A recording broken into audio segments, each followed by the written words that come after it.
আসসালামু আলাইকুম। আলহামদুলিল্লাহ আলহামদুলিল্লাহ আলহামদুলিল্লাহ। ২৬ দিন টানা নফল রোজা, তাহাজ্জুদ, ৫ ওয়াক্ত নামাজ, ইস্তেগফার এবং কুরআন তিলাওয়াত।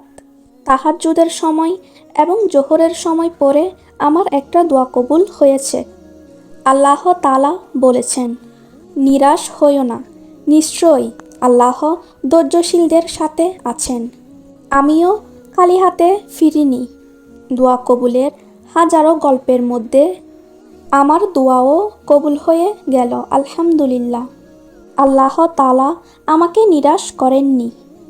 বিশ্বাস রাখুন সেই রবের প্রতি যিনি ওয়াদা করেছেন, শীঘ্রই তোমার রব তোমাকে এত দিবেন যে তুমি খুশি হয়ে যাবে।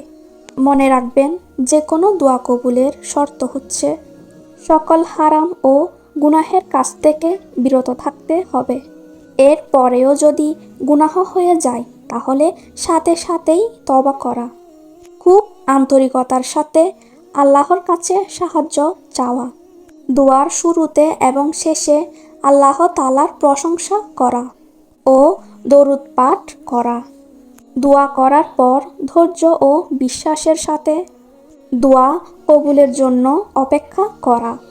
আপনি যদি আপনার বাস্তব জীবনের দোয়া কবুলের গল্প আমাদের সাথে শেয়ার করতে চান তাহলে ফেসবুকে মেসেজ করুন অথবা ইমেল করুন। আমাদের ফেসবুক আইডি এবং ইমেল আইডি ডিসক্রিপশনে দেওয়া থাকবে। আসসালামু আলাইকুম।